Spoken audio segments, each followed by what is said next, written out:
akan lebih senang mendengar Sanggu hidup daripada tewas. 오히려 반가워야 됩니다. 네, 훔쳐야죠. Ketika Kitae ditangkap atas kasus penyeruhan pembunuhan, tiba-tiba Sanggu datang yang tentu saja membuat Kitae senang karena dia tidak jadi didakwa sebagai pembunuh. Sanggu tidak percaya karena ternyata apa yang dikatakan Ji-hoon benar adanya kalau Kitae akan lebih senang jika bertemu dengannya. Kitae pun akhirnya mengakui semua kejahatan dan taktis itu pada wartawan dengan senang hati.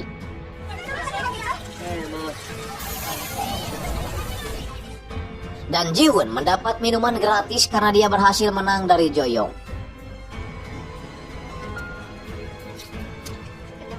Ada momen ketika Joyong menyindir Ji-hoon karena untuk pertama kalinya Joyong melihat Ji-hoon tersenyum.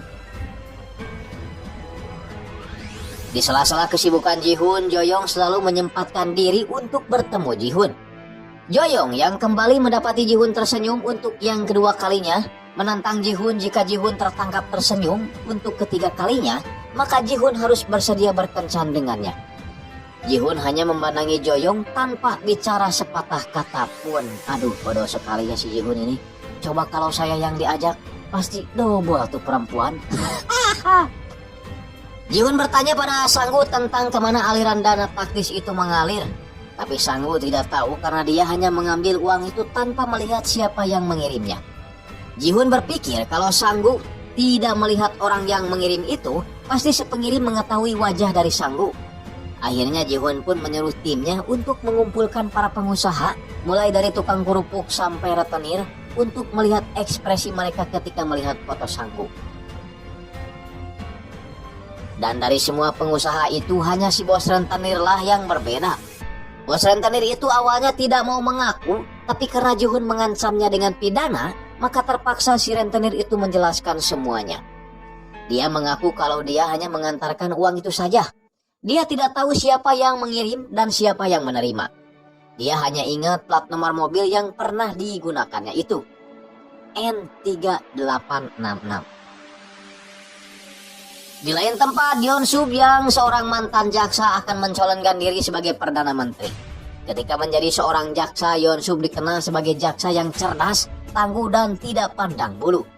Maka tidak salah kalau dia disebut sebagai calon terkuat dalam pemilihan itu.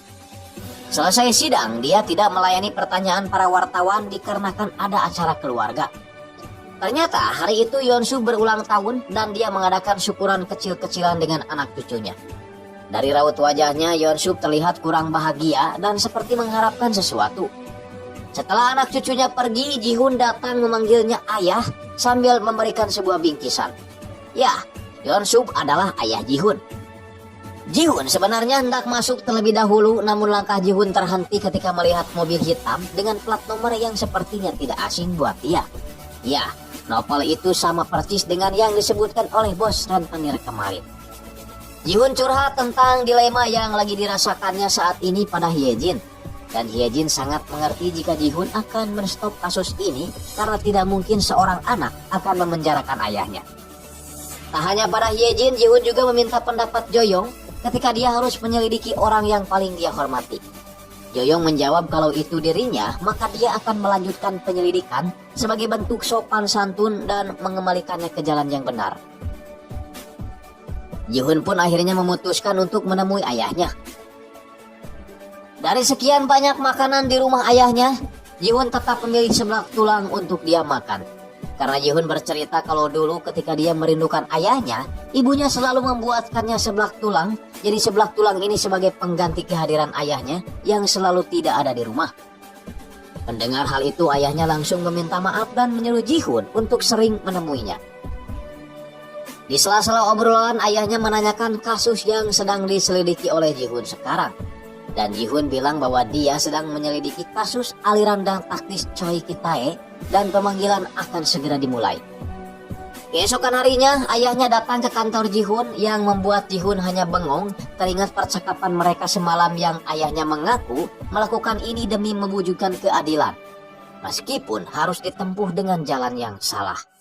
Namun Ji-hoon mengklaim bahwa dia selalu memegang prinsip ayahnya bahwa orang yang bersalah harus dihukum.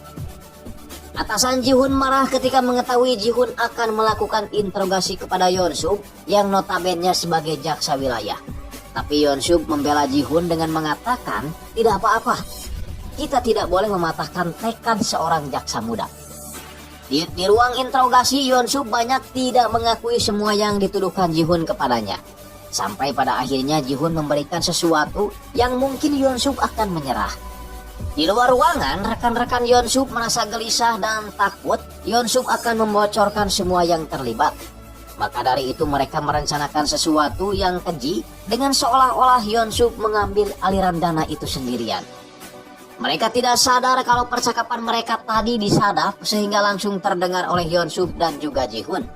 Jadi, amplop yang Ji-hun berikan tadi adalah sebuah earphone yang menyadarkannya bahwa para bangsat itu akan membiarkan ayahnya menanggung sendirian. Akhirnya ayahnya pun berjanji untuk memberikan daftar nama-nama siapa saja yang mendapatkan aliran dana tersebut. Selesai interogasi, Ji-hun sempat berkata pada ayahnya jika dia ingin menjadi jaksa seperti ayah. Ayahnya pun pamit dan bangga ketika melihat prestasi anaknya itu terpampang di dinding kantor. Tak lama setelah itu, Ji-hun dapat telepon kalau Yeon-sub belum juga pulang. Waduh, linglung lupa jalan pulang kayaknya ya. Malum diskolot lah. Ji-hun langsung turun ke bawah karena interogasi sudah berakhir beberapa saat lalu. Ji-hun mencoba menghubungi tapi nomor teleponnya sulit dihubungi. Sampai Ji-hun kaget karena ada sesuatu yang jatuh dan telepon yang dia hubungi berdering di hadapannya. Ternyata yang jatuh tadi bukanlah meteor, melainkan ayahnya. Ya, namanya juga Yeon-sub ya, nyung sebelah ya. Ji-hun tak kuasa menahan tangis, namun tiba-tiba HP ayahnya berbunyi dengan panggilan nomor rahasia.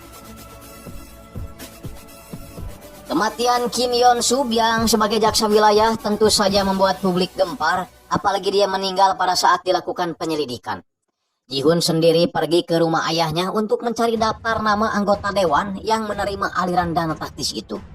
Namun kakak tirinya malah menyalahkan Ji-hun karena gara-gara perbuatannya ayah mereka jadi meninggal. Kepala jaksa menyuruh Ye-jin dan Min-hyuk untuk mundur dari kasus ini dan terus mengawasi Ji-hun karena dia adalah satu-satunya jaksa yang hese dicarek, susah diatur.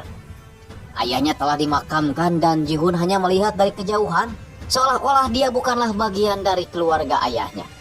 Tapi dalam hati Ji-hun berjanji akan terus mencari orang yang membuat ayahnya melakukan bunuh diri.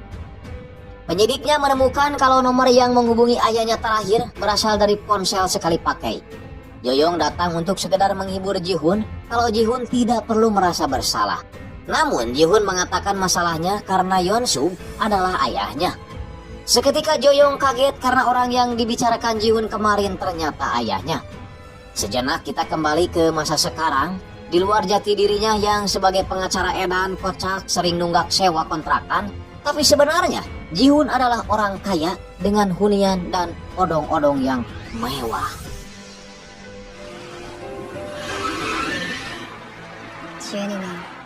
Kembali ke cerita masa lalu, Ji-hun yang terus-terusan gencar menginterogasi para penguasa akhirnya membuat kejaksaan mendapat banyak tekanan dari atas sehingga membuat petinggi kejaksaan menghentikan secara paksa semua hasil penyelidikan Ji-hun.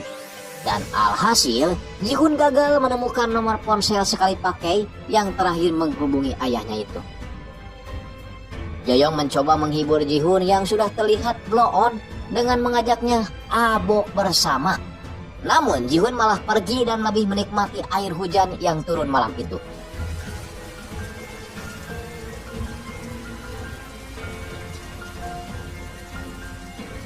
Ji-hun kemudian terbaring dan gak nyangka kalau ternyata Joyong juga gejeran ikut-ikutan berbaring di sampingnya.